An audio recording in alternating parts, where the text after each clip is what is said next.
ہورین کی عمر 19 برس تھی۔ وہ ایک نڈر اور بے باک لڑکی تھی جسے جنات، بھوتوں اور پر اسرار جگہوں کو دیکھنے کا جنون کی حد تک شوق تھا۔ وہ ان لوگوں میں سے نہیں تھی جو سنی سنائی باتوں سے ڈر جائیں، بلکہ وہ ہر راز سے پردہ اٹھانا چاہتی تھی۔ ایک دن اس نے انٹرنیٹ پر ایک ویڈیو دیکھی۔ ویڈیو میں بتایا گیا تھا کہ ممبئی سے 100 کلومیٹر دور ایک گھنا جنگل ہے۔ اس جنگل کے بیچوں بیچ ایک پرانا سنسان محل ہے۔ لوگ کہتے ہیں کہ اگر کوئی آدھی رات کو اس محل کے قریب جائے تو وہاں سے کسی کے رونے اور مدد کی پکار سنائی دیتی ہے، لیکن کوئی بھی آج تک اس محل کے اندر قدم رکھنے کی ہمت نہ کر سکا۔ اس محل کا راز اب تک ایک راز ہی تھا۔ ہورن نے فیصلہ کر لیا وہ اس محل تک جائے گی اور اس راز سے پردہ اٹھائے گی۔ رات کے 12 بجنے ہی والے تھے۔ پورے گھر میں خاموشی چھائی ہوئی تھی۔ سب سو چکے تھے۔ ہورن نے چپکے سے اپنا بیگ اٹھایا، کار کی چابی لی اور دبے قدموں سے گھر سے نکل گئی۔ گاڑی کی ہیڈ لائٹس چلیں اور اندھیرے کو چیرتی ہوئی وہ اپنی منزل کی طرف روانہ ہو گئی۔ راستہ سنسان تھا، ہوا طوفانی انداز میں چل رہی تھی اور کار میں ہارر میوزک مدھم آواز میں بج رہا تھا۔ ہورن ہر لمحے کو انجوائے کر رہی تھی۔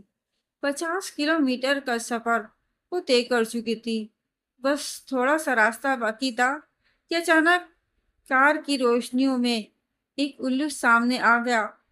زوردار جھٹکے سے وہ گاڑی سے ٹکرایا اور نیچے گرا۔ ہورن نے فوراً بریک لگائی، گاڑی سے اتری اور الو کو اٹھایا۔ اس کے سر پر گہرا زخم تھا۔ ہورن نے گاڑی سے فرسٹ ایڈ باکس نکالا، الو کی پٹی کی اور اسے نرمی سے کار میں رکھ لیا۔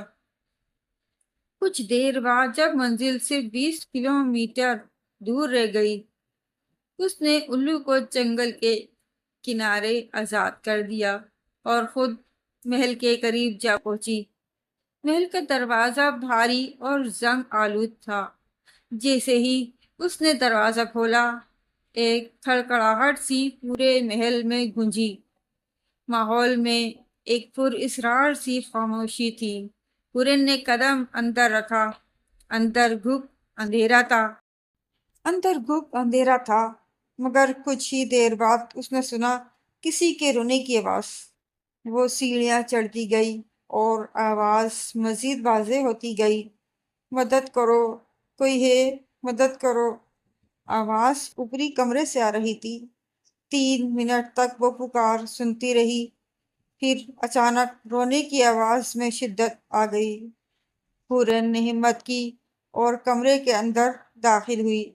وہاں کھڑکی کی جانب منہ کر کے ایک لڑکی بیٹھی رو رہی تھی۔ اس کے بال بکھرے ہوئے تھے اور لباس پرانے زمانے کا لگ رہا تھا۔ ہورن نے آہستہ سے قدم بڑھائے، مگر جیسے ہی وہ قریب پہنچی، اس کا پاؤں کسی چیز سے ٹکرایا۔ نیچے نظر ڈالی تو وہ ایک پرانی سڑی ہوئی لاش تھی۔ اس کے جسم میں ایک جھرجھری دوڑ گئی۔ اس نے کانپتی آواز میں پوچھا، کون ہیں آپ؟ لڑکی نے آہستہ سے سر گھمایا اور ایک دم اس کی گردن پوری طرح گھوم گئی۔ تیری موت! وہ چیخی۔ ہورن کے چہرے کا رنگ اڑ گیا۔ جسے بھوتوں سے ملنے کا شوق تھا، اب اسے اپنی جان پیاری لگنے لگی تھی۔ وہ دل ہی دل میں توبہ کرنے لگی کہ دوبارہ کبھی ایسا جنون نہیں پالے گی۔ وہ پیچھے ہٹنے لگی، مگر تبھی دروازہ زور سے بند ہو گیا، کنڈی لگ گئی اور پھر چھت سے ایک لاش زمین پر آ گری۔ ایک دل دہلانے والی چیخ پوری حویلی میں گونج اٹھی۔